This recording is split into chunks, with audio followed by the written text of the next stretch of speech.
All right. All right. Welcome back. We are today going to start to discuss FDR and his second New Deal. The Great Depression is still rolling along. Doesn't seem to be ending anytime soon, and FDR recognizes that. He realizes that what he had done during his first New Deal just wasn't enough to get the economy going again. And to be realistic and to be honest, the second New Deal won't be enough either. Keep in mind, the thing that truly gets us out of the Great Depression is World War II. Now, that's not to say that the first New Deal and the second New Deal weren't both very important. They were. The first New Deal and the second New Deal are essentially going to be what gets America through the Great Depression and allows individuals to be able to feed their families or small businesses to be able to survive. Puts people back to work at least temporarily.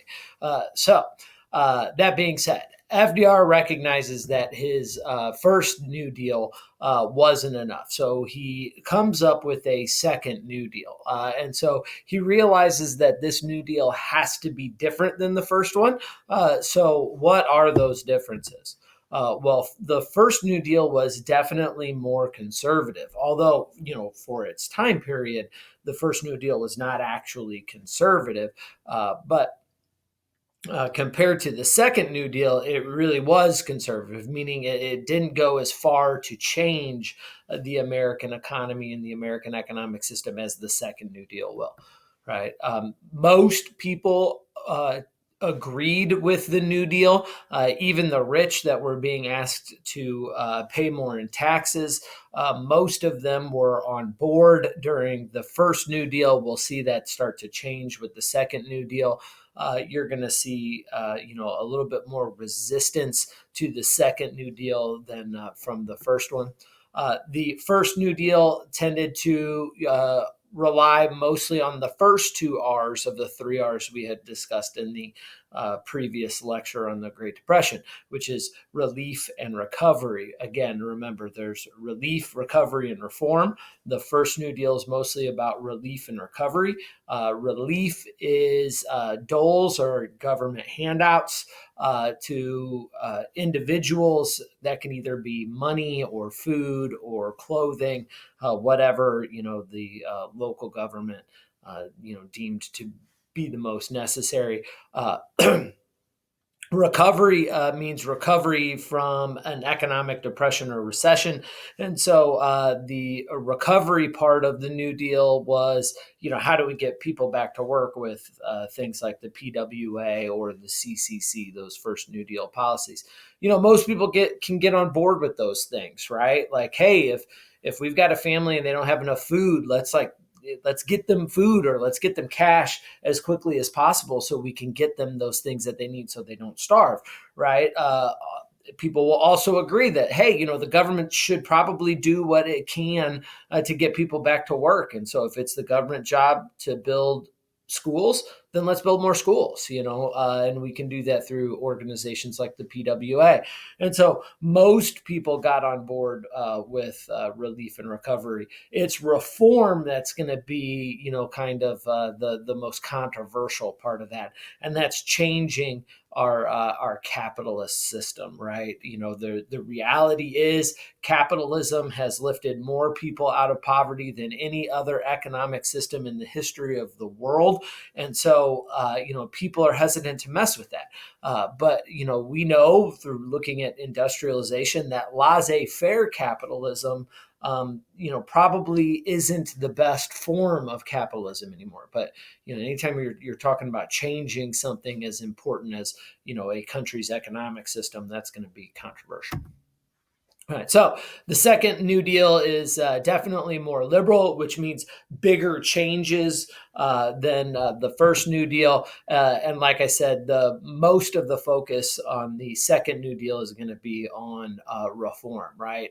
Moving us further away from that laissez-faire or hands-off, capitalist system, and more towards a more highly regulated capitalist system. Some critics are going to say that FDR is a communist. He normalized relations with the Soviet Union, and they're communists. So this is all just a plot to make America communist. There's no evidence for that. FDR. Is not a card carrying communist. He's not pushing for those kind of things. He just recognizes that the economy needs more regulation, particularly in times of crisis. He saw what the American government did during World War One. He saw how much control it took over the economy during World War One, and he says, "Well, why can't we do that same thing in peacetime?" At this time of crisis, which is the Great Depression. So much more government involvement. So, what are some of the failures of the first New Deal? Clearly, it didn't produce as much change as FDR hoped it will. Right? He's literally going to put hundreds of thousands and millions of Americans back to work, but those are just temporary jobs. People still aren't. Even though more people are putting their money back into the banks, people are still a little bit frightened of doing that. Talk to anybody who is around today that was also alive during the Great Depression. They still have concerns about banking. And so the stock market hasn't fully recovered yet, and so FDR knows he still has a lot of work to do. So he did create jobs, but just not enough. 4 million jobs are created, but he's still got 10 million out of work. And those numbers are misleading because it's 4 million jobs created, but a lot of those jobs are, building reservoirs. Well, what happens to that worker once that reservoir is built? Well, it's back out of work. Building bridges or airports. Well, what happens when that airport, we can only build so many airports. We can only build so many bridges. And so of those 4 million jobs that are created, a lot of those are temporary and are going to go away. And so we still have a lot of work ahead of us, right? And again, people are not investing in the stock market. After the crash, people are just, they view it as gambling and too risky. And we need people to put money into the stock market because that, when you buy stock and you're buying that share of the company, well, the money that you paid for that stock goes to the company. That company then uses that money to invest and hire more people or to expand. And so if people aren't buying these stocks, the companies have less capital to grow, and what we need is for these businesses to grow. And so, we really got to get people back to investing. So, what are the policies of the second New Deal? Well, it is going to require much higher taxes on the rich. This is when, the New Deal really starts to get very expensive. Most of these programs, the government had to borrow money for to be able to, to see happen, but not just obscene amounts of money, but the second New Deal, particularly the creation of Social Security, is just going to be outrageously expensive. Today, I think the last time I checked the national debt, we were around 23, $24 trillion in debt. That doesn't include the $2 trillion that we're currently spending on the coronavirus relief package. $24 trillion. The majority of that debt is going to come from Social Security, Medicare, and Medicaid, and Social Security is a part of the second New Deal. So just to give you an idea of how expensive this is going to be, to alleviate some of that expense, what FDR is going to do is he's going to tax the rich more. Remember, we do have a progressive tax system in America, so the rich pay more than the poor, and so the rich are going to have to taxed at a higher rate. Right, we're going to start to see stricter regulation of private utilities, and so things like water, power, all of those things that we rely on. The government is going to step in and start to place tougher restrictions on those businesses, very specifically because when people are out of work, we can't all of a sudden see spikes in the prices of necessities like electricity and water.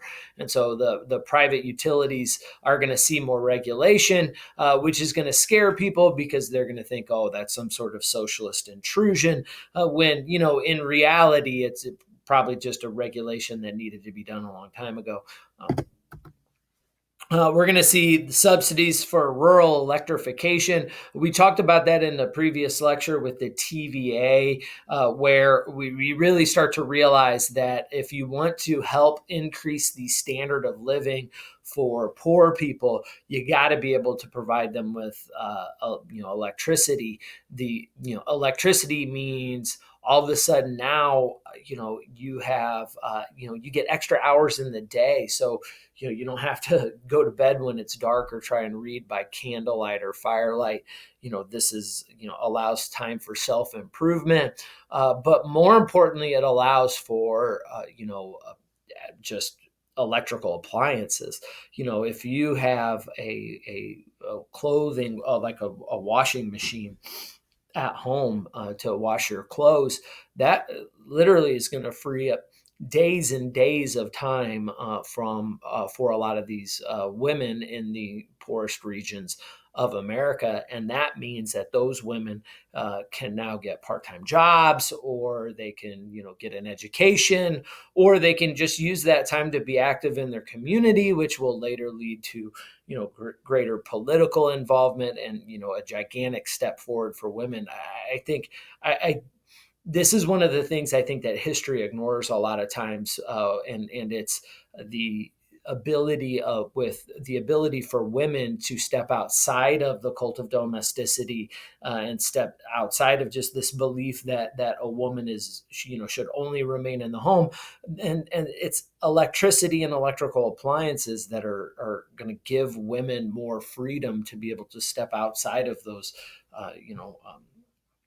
the step outside of those previous limits that the cult of domesticity had put on them. All right, so now we're going to start to talk about some of the alphabet soup policies. One of the first policies is going to be essentially an add-on to the PWA, the Public Works, right?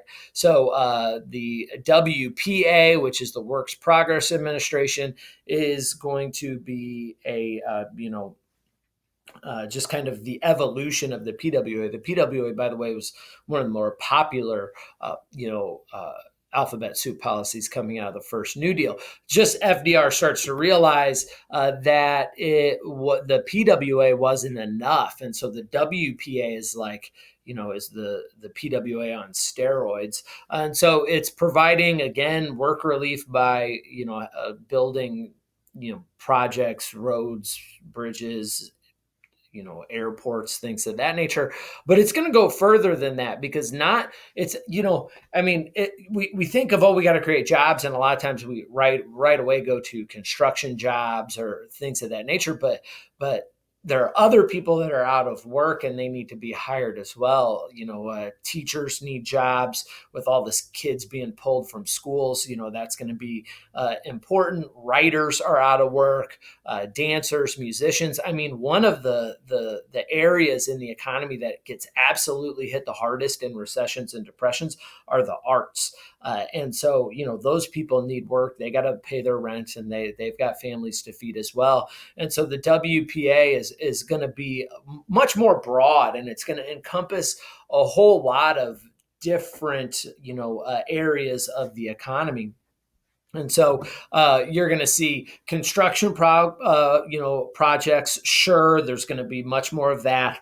But you're also going to see writers that get paid to travel around the country and write travel brochures, right? And so the federal government will say, hey, you know what? Like we need to send you to Chicago, and I would want you to write a travel brochure to get people to travel to Chicago and spend their money there and help stimulate the economy that way.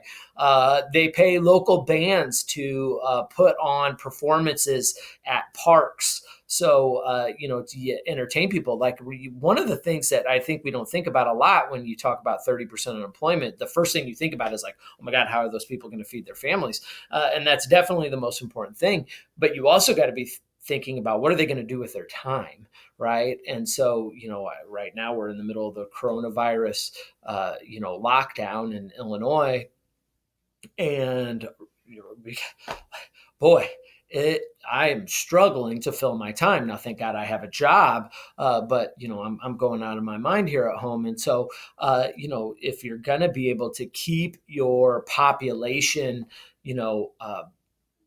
from going absolutely crazy, there's got to be some entertainment. And so what you can do to make people feel a little bit better about their lives is pay a band to put on a concert in the park, hire actors to come in and put on plays at the local theater. That not only is that going to provide entertainment, but also spurs the economy. People might go out to dinner before or after.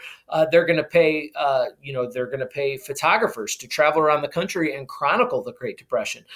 As a history teacher and a lover of history, you get Dorothea Lange's Migrant Mother, that photograph that we had looked at in a previous lecture. That's going to be due in part to the Works Progress Administration. And it's hiring all those kind of forgotten about people that need jobs as well.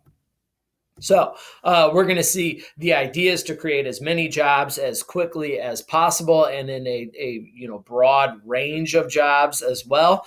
You're going to see that about 8 million jobs will be created. Now, again, the WPA has one of the same problems that the PWA had, which is these are almost all temporary jobs. We still have fundamental things in our economy that we have to fix to get people permanent jobs. But if you're somebody who's been out of work for a few years and you get a job for 6 months or a year or 2 years, this could be game changing for you. And so, we will see over 8 million people employed. I again say that number is a little bit misleading because it's not like those people are going to be gainfully employed for the rest of their lives with those jobs. But again, it is important because it's keeping them working, at least in the short term. We're going to see 600 airports built. We're going to see hundreds of thousands of miles of road. I'm not going to read that to you. Libraries, hospitals, schools, all of those things are being built with the WPA. So we're also getting brand new infrastructure that we're going to be able to reap the benefits for years and years and years to come. All right. The next alphabet soup policy is probably the most famous and the most popular today, popular policy from either the first New Deal or the second New Deal, and that's going to be the Social Security Administration. The Social Security Administration is controversial when FDR first passes it, but today, it's widely and wildly popular. It's expensive and is, in fact, contributing to, that $23 trillion of debt that we are in currently. And so there's definitely things that need to be addressed about Social Security, but it is going to be game changing for most Americans. So what is the Social Security Administration? Well, it's going to do two things. It's going to help unemployable men and women. So there's a disability benefit here. So if you get hurt in work and you've paid into Social Security Administration, you're going to be able to receive benefits, a check from that. If you are a minor and your parents die and they've been paying into Social Security Administration, you're too young to work for yourself, Social Security will be able to cut you a check. But most importantly, what it really does is provide retirement insurance for people over the age of 65. And so this is super important. You've got a situation where we all recognize today that there's going to be a time where we're just too old to work. And particularly, back during the Great Depression in the 1930s, you're in a situation where most work is physical work. I as a teacher can probably work until the day I die because my work isn't hard on my body. But, in industrialized America, when we were in an industrial economy like the 1930s, you just can't imagine people, that are over the age of 65 able to do that kind of work. And so the idea is Social Security will tax money out of your paycheck. They will take that, set it aside for you. And then when you retire, they will start to, at 65, they will start to pay you. Now, Social Security back then, they took it out of your check, and then you set it aside, and then once you turned 65, you're able to start collecting that money. The problem with that is that when Social Security is first passed, the national average for the age for lifespan was like 64, 63, or 64. I don't know the number right off the top of my head, but I know it's a year or two less than the year that you, or the age, I should say, that you actually collect Social Security. And so the idea was most people actually won't get it. It's just for the super old. With time, we have made serious advancements in, health, nutrition, medicine, and now we are living significantly longer than that, and yet still getting those benefits. And so, during the Great Depression, very few people actually were able to get Social Security as a percentage of the country. And once you did get those benefits, generally speaking, you didn't get them very long. Today, we're living off of Social Security for a much longer time period, and so it's a little bit different situation today, but it's an absolutely necessary program. We've got to be able to take care of grandma and grandpa. They become dependent upon these kind of programs, and so it's incumbent upon us to try and figure out solutions to these problems. How to fund this program. But I can tell you, as you get older, you will become more and more invested in making sure that Social Security is alive and thriving, because it's going to be a big part of your retirement plans. And so, this is one of the most popular government programs of all time, and it's designed to make sure that grandma and grandpa have enough money to be able to pay their rent, keep the lights on, and keep food on the table. And so, again, this is probably the single most important piece of legislation that FDR is going to be able to get passed. So next up is the NYA, the National Youth Administration. This is a program that's designed to try to fix two problems. Right. The first problem is that kids are dropping out of school like crazy. And so that is a problem for the economy. And so during the Great Depression, people are pulling their kids out of school because they're getting their kids into work and they need the money to feed their families today. And that's understandable, but that has long-term ramifications for the larger economy, because we know today that if you want to make it into the middle class and you want to escape poverty, you got to have a skill. Right? You got to be a skilled laborer. And if you're not in school, that greatly decreases the chances that you're going to be able to learn some sort of skill that is going to, help you get out of poverty in the long term. So we need to do that. The other thing is, if you're not in school and you're not, you drop out of high school, that means you're not going to go to college. And that means we're going to have fewer doctors, lawyers, engineers, 10, 15, 20 years down the road. And so we need kids back into school. The second problem is that we also immediately need kids to get out of those jobs because we want that job to not be filled by the son or the daughter. We need that job to be filled by the dad because the dad can command a higher wage. Kids are just getting paid less than what a grown man is going to get paid for the same job. And so what will benefit the family is that if the son leaves the workforce and the dad takes his job, that way the family will actually be bringing in more money. And so the NYA is designed to do that, right? It's designed to take kids out of those better paying full-time jobs and give them part-time work. Now we don't want to pull them out of the workforce 100%, right? Because those families still do need extra income. They might need a third income.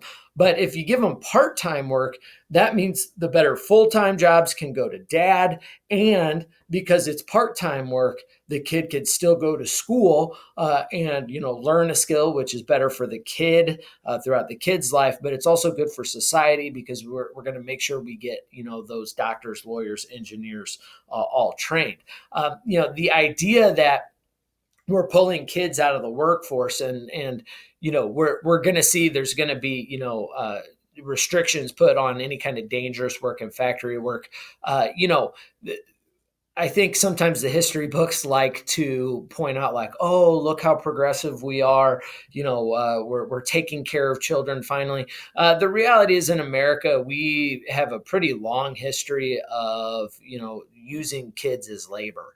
As a matter of fact, most of the world for most of history had no problem using kids for labor. If you were a farmer, why do you have 8 kids?